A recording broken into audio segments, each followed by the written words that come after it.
Nous allons recevoir pour vous Isaac.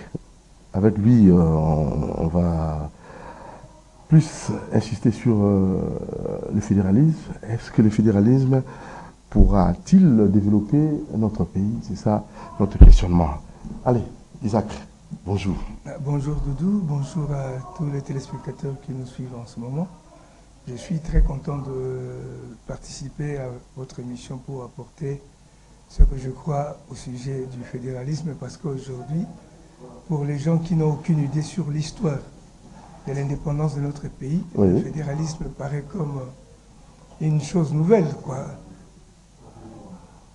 Oui. Ouais, le fédéralisme paraît comme quelque chose de neuf, alors que c'est un ancien serpent, ou c'est un serpent ancien. C'est un serpent ancien.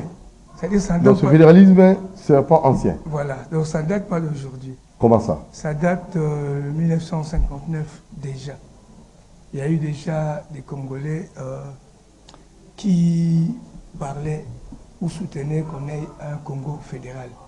Et je pense que la chose remonte de 1959, quand le Congo avait ses premiers leaders qui conduisaient la lutte pour l'indépendance. Je pense, pour comprendre ce concept, j'ai jugé opportun d'éclairer l'opinion pour rappeler comment le Congo a accédé à son indépendance et voir d'où venait ce concept du fédéralisme.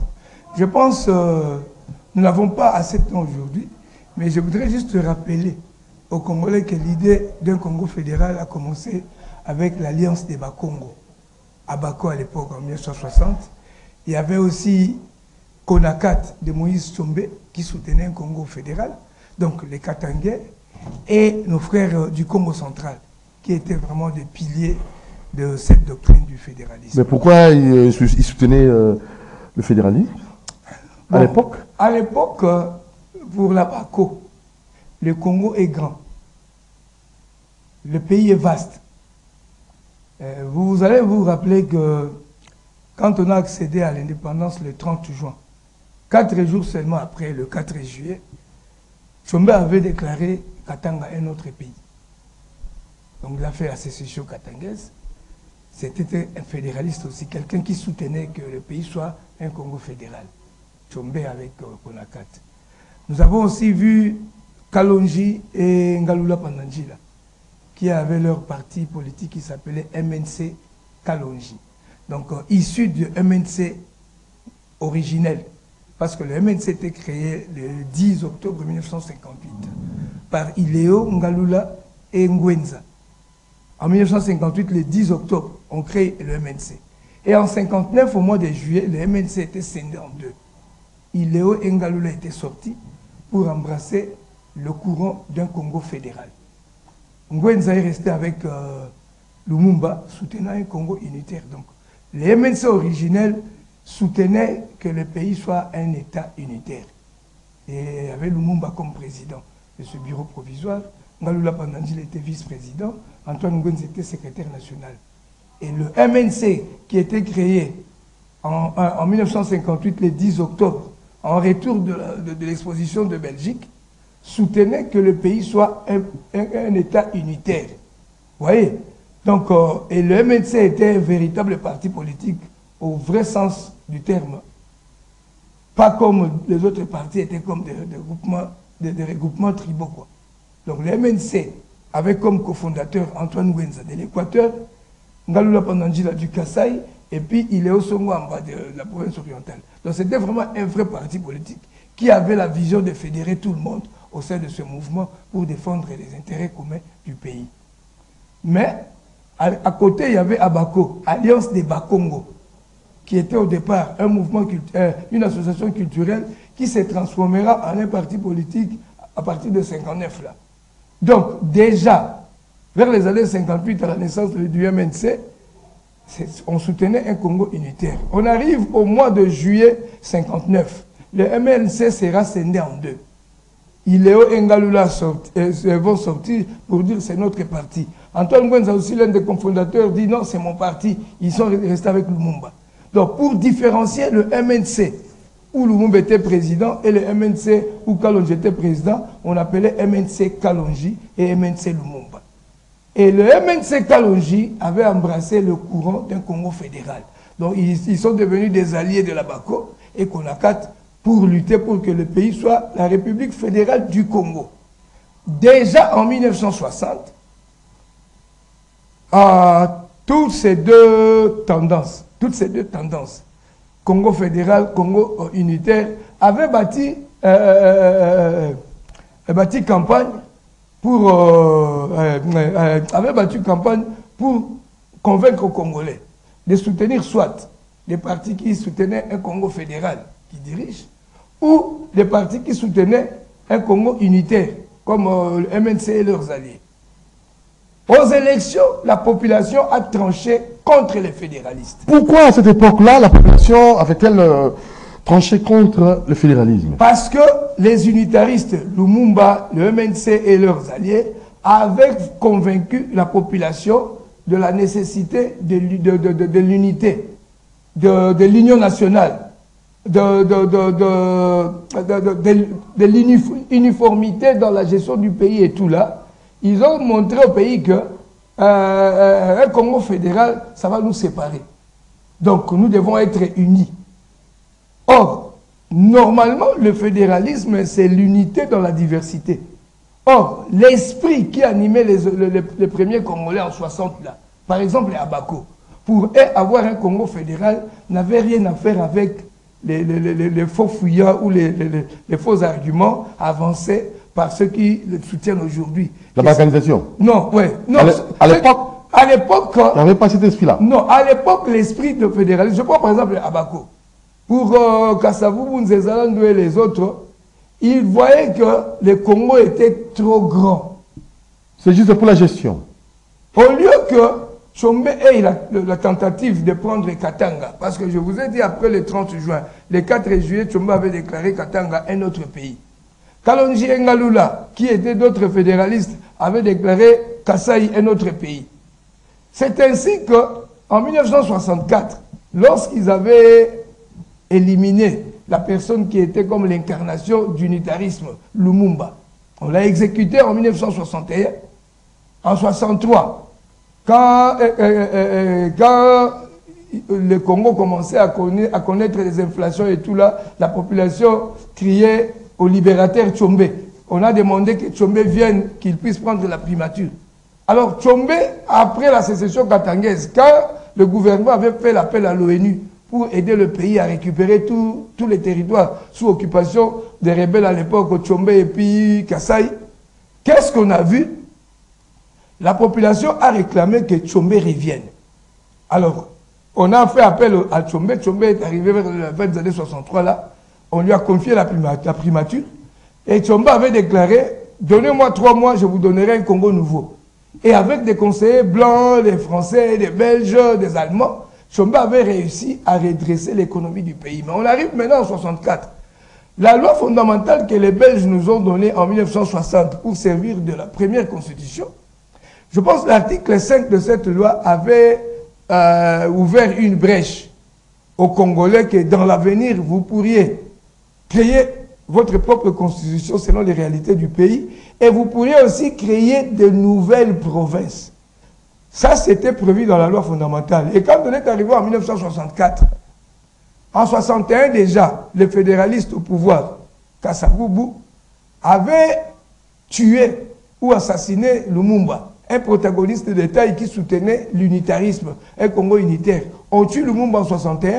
En 63, Tshombe devient Premier ministre. 64, maintenant, ayant réglé de compte à un protagoniste de taille, le tenant d'un courant unitaire, Lumumba, en 64, Premier ministre fédéraliste Tshombe, président pouvoir Kasavubu fédéraliste, ils ont doté le pays d'une nouvelle constitution qu'on appelait la constitution du 1er août 1964, autrement appelée constitution de Louloabourg. Dans cette constitution, les constituants avaient déjà mis de base d'un Congo fédéral. Or, la loi fondamentale, quand les Belges nous ont légué le pays, ils ont donné 6 provinces à la République démocratique du Congo, 6. Et ces provinces traduisaient exactement ce qu'on appelle en sciences politiques de peuplade. C'est-à-dire, on a réparti des provinces selon les groupes ethniques ou selon les communautés. La première province dotée par la loi fondamentale, c'était la province de l'Équateur, avant que les Rwandais viennent les couper en 5. Le Grand Équateur, c'était une province. La province orientale, avant que l'Équateur et les Rwandais viennent les couper en morceaux. Donc, quand vous dites les Rwandais, vous faites allusion au régime Afdel, qui avait amené Laurent Désiré Kabila. Ce régime-là, c'est ce régime qui avait trouvé le pays avec 11 provinces. Okay. Ils ont émietté le pays jusqu'à 26 provinces. Donc déjà en 60, les Belges nous ont donné 6 provinces. Le Grand Équateur, province orientale, le Grand Kivu, qui regroupait Nord Kivu, Sud Kivu et Maniema, le Grand Katanga, avant que les Rwandais les coupent en 4 pour réduire la puissance politique de Kyungu, qui s'appelait Baba Katanga. Donc ils devaient couper le Katanga en 4.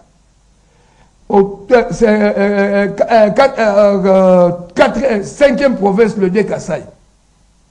Il y avait capitale Luluabour, donc Kananga. Et la 6e province, le Congo central, qui prenait le Bas-Congo et le Bandundu avec Kinshasa, Léopoldville. Vous voyez? Donc 6 provinces.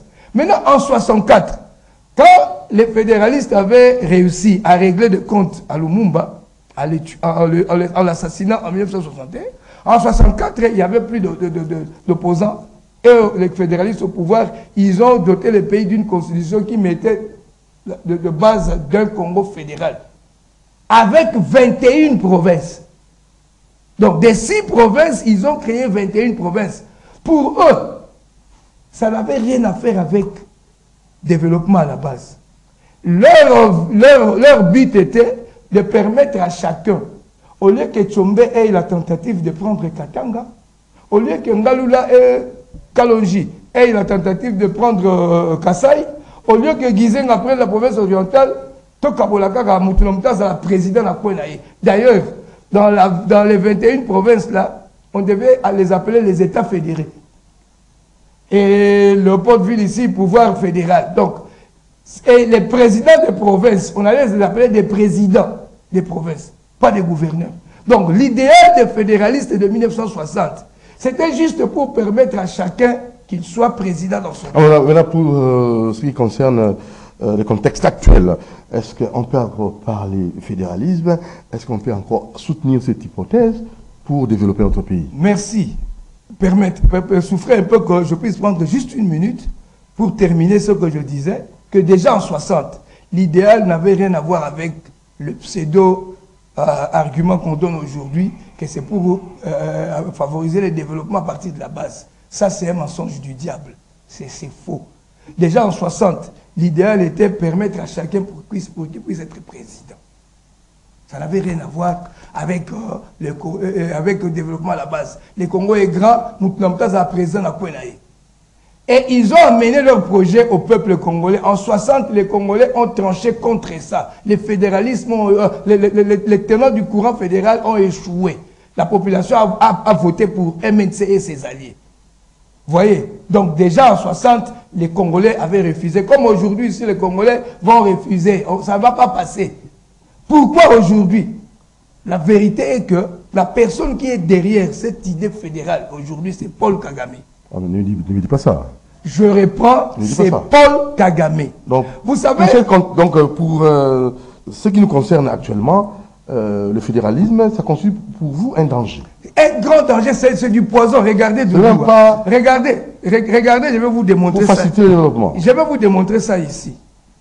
Ce qui est choquant, c'est quand Olivier Kamitatou est venu parler de ça, qu'on a fait un problème. J'ai vu le porte-parole du gouvernement, Patrick Mouyaya, faire des déclarations disant que c'est pas dans ces contextes, on ne peut pas parler de fédéralisme, ça va fragiliser l'Union nationale. C'est vrai.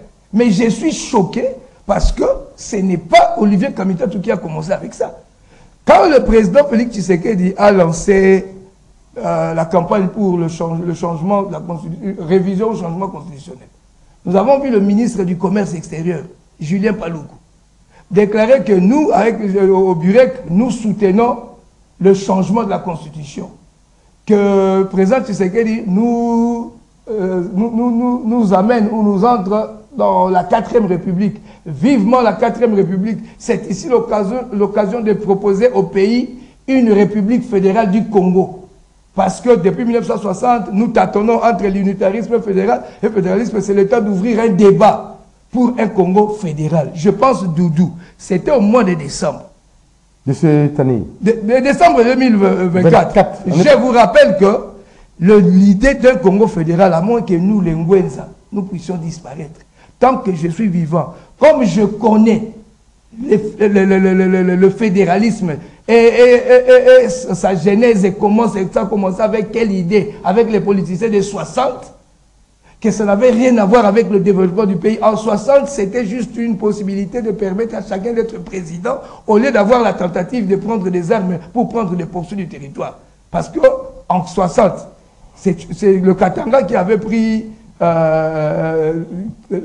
pardon, le fédéraliste Tchombe qui avait pris Katanga, et puis Ngalula et Kalonji avaient pris le Kasaï. Maintenant, l'idée avec Abako et les Katangais, c'est quoi?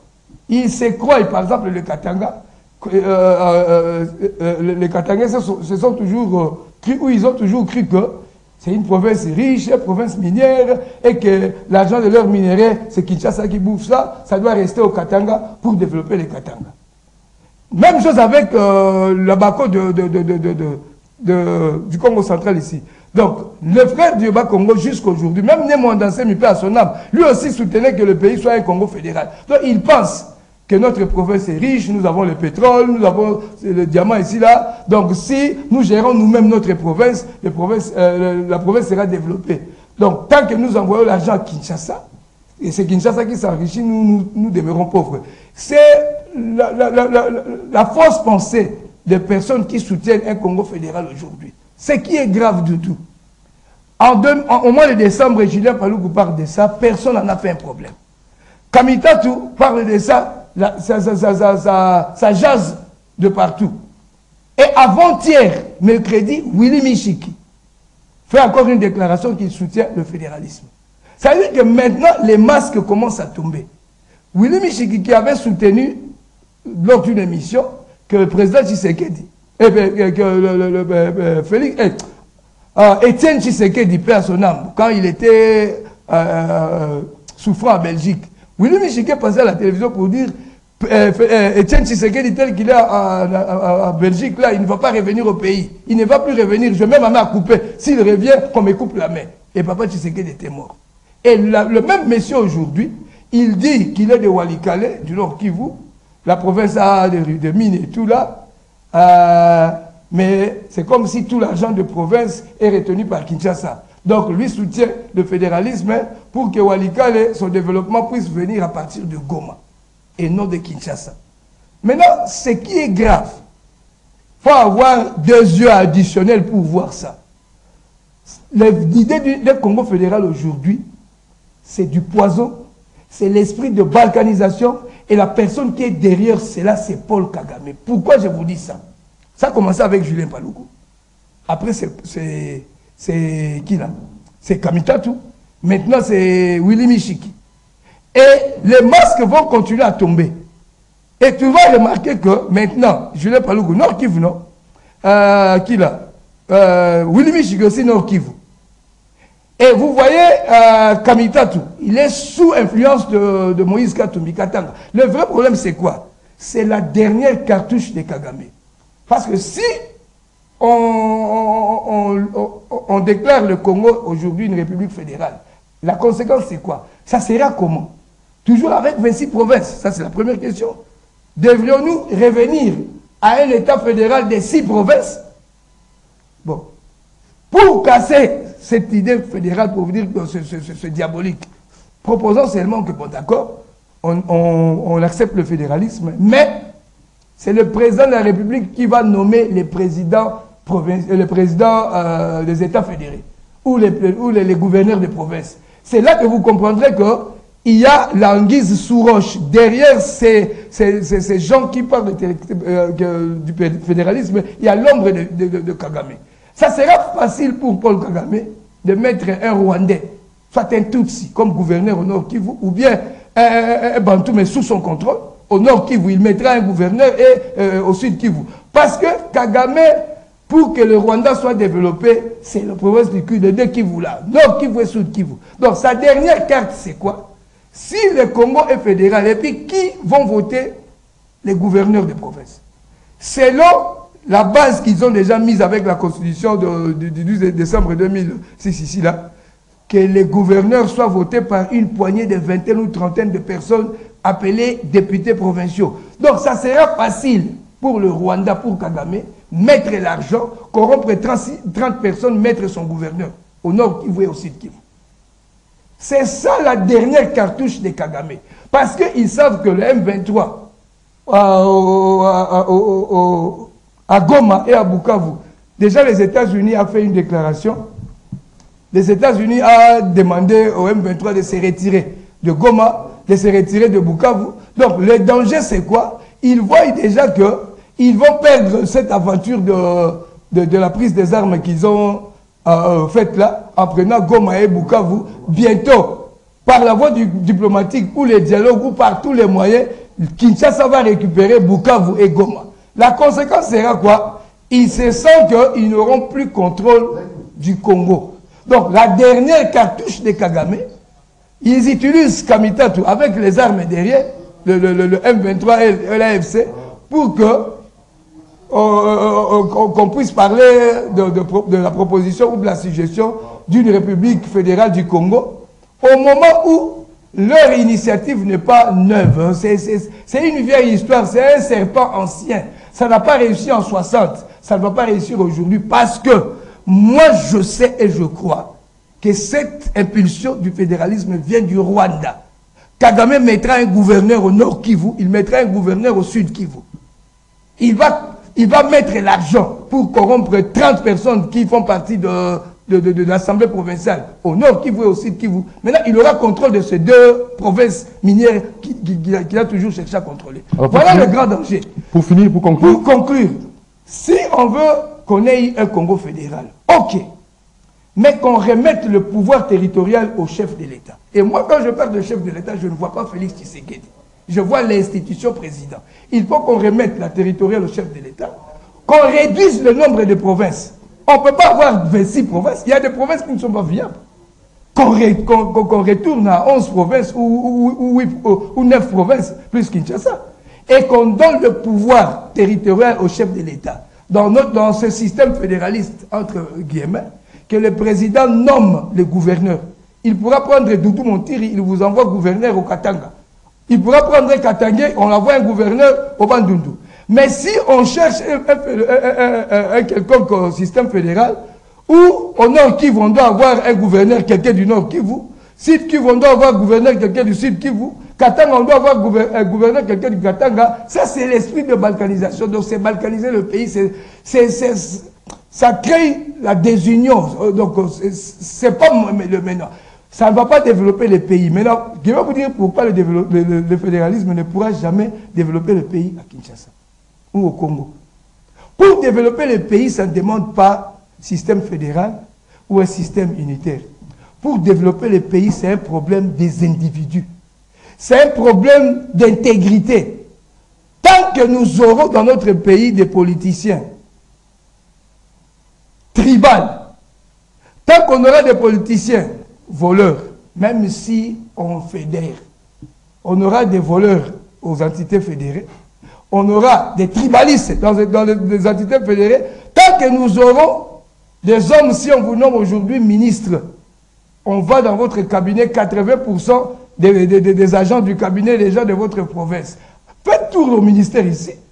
La plupart des ministères, si le ministre est du Sud Kasaï, tout le monde du Sud Kasaï. Si le ministre est par exemple du Bandundu, tout le monde du Bandundu.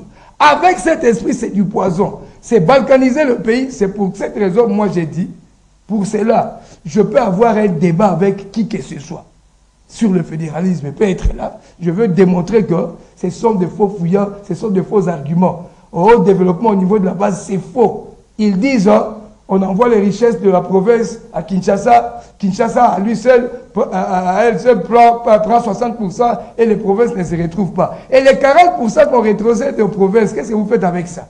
Vous remarquez qu'on nomme quelqu'un gouverneur 5 ans après 10 ans, lui devient multimillionnaire. Mais la population qu'il a gérée, pauvre. C'est-à-dire, si on crée une république fédérale, en d'autres termes, on donne la plénitude de l'autonomie aux provinces. Mais je souhaiterais que, si cela pouvait arriver, que tous les gouverneurs des provinces soient nommés par le chef de l'État. Parce que la vérité, c'est quoi? Quand nous allons aux élections, c'est le chef de l'État qui est la seule personne qui est élue partout, par tous les Congolais.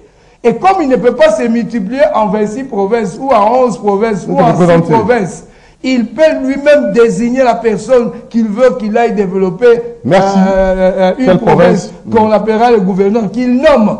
Tshisekedi prendra par exemple un Katangais, il va l'envoyer gouverneur. Bon, pas Tshisekedi, le président. Enverra un gouverneur, par exemple, le Katangais au Bandundu. Il prendra quelqu'un du Bandundu, il envoie gouverneur dans le Kivu.